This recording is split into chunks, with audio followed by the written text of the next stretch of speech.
چاہیں گے کہ انہی کی بات سے ہم پروگرام کا آغاز کریں. جی ابا. سورہ عنکبوت کی بات کر رہی تھی تو آپ یہ سمجھے کہ ایک دھاگے کے اندر 40,000 یعنی دھاگے ہوتے. یہ سبق کیا دیتی ہے عنکبوت؟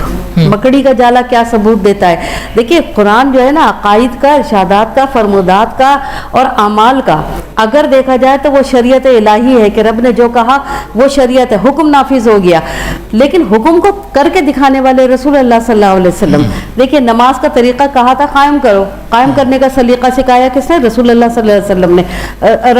رمضان کے روزے فرض کر دیے گئے، یہاں تک تھا، لیکن کیسے کیے گئے، کہاں کھولنا ہے اور کہاں بند کر رہے ہیں، یہ رسول اللہ صلی اللہ علیہ وسلم نے. زکوٰۃ کیسے دینی اس کا حکم فرما دیا گیا، لیکن کیسے دینی ہے، کہاں دینی ہے، کس کو دینی ہے، نصاب کیا ہوگا، کتنے حصوں میں جائے گی، یہ سب رسول اللہ. حج کیسے ہوگا، عبادات شریعت ہے اور عبادات کو کرنے کا طریقہ طریقت کا ہے. آخری بات کہوں گی کہ جب قرآن کریم کا اور مزید دیکھیں، جب ہم بات اپنی جاری رکھیں، میں جاری آپ کے پاس میں نے کہا آپ کھڑے ہو گئے تھے. نہیں ایسا نہیں. اچھا ایسا نہیں، آپ دوسری صورت پہ آ جائیں. دیکھیں یہ ابھی جو شان کوثر کی بات کی تھی، سورہ کوثر کی بات کی تھی، لیکن اس کے علاوہ محبتوں کا جو شدت حدت کے اندر محبت کا قرینہ سلیقہ ڈھونڈنے کی کوشش.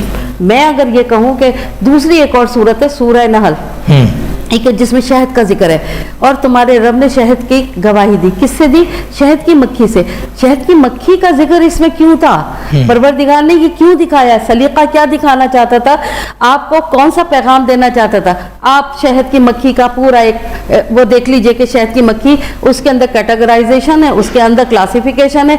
ایک رانی ماں ہے جو بچے پیدا کرتی ہے، ایک وہ ہے کہ جو اس کی تربیت کرتے ہیں، ایک وہ ہے جو حفاظت کرتے ہیں، ایک وہ ہے مکھیاں جو باہر سے شہد لاتی ہیں. اب شہد لانے کے لیے بہت سارے پھول، انواع اقسام کے پھول، کوئی کڑوا ہے، کوئی کسیلا ہے، کوئی کچھ ہے، لیکن مٹھاس کو منہ میں لے کر آتی ہیں. لیکن ایک خوبصورت سی بات جو سمجھنے والی بات، قرآن کو سمجھنے والی بات، آپ مشرق میں مغرب میں چھوٹی مکھی بڑی مکھی کہیں کا بھی شہد کا چھتا اٹھا کے دیکھ لیجئے، سب کا جو شہد کا چھتا ہوگا مسدس ہوگا اور اس کے اندر ایک یکساں ایک بیلنس ہوگا.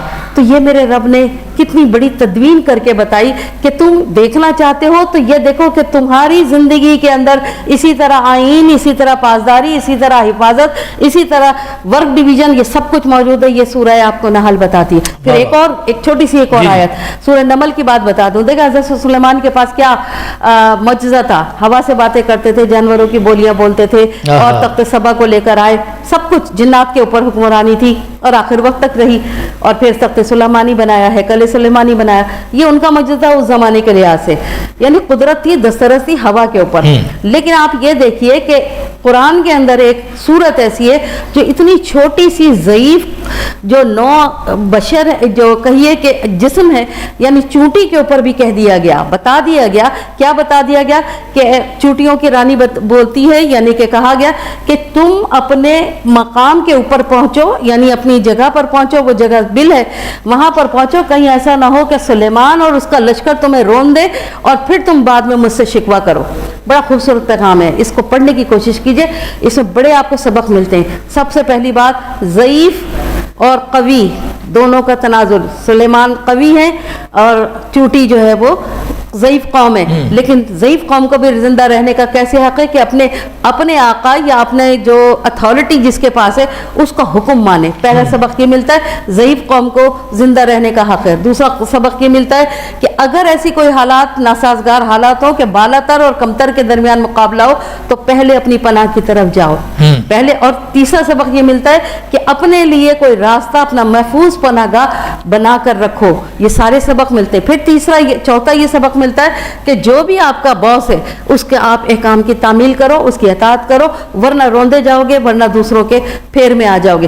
یہ سبق جو ہے قرآن کے اندر جگہ جگہ موجود ہے. میرے پاس وقت ہوگا تو انشاءاللہ ہر صورت کے اوپر بہت ساری چیزیں ایسی ہیں.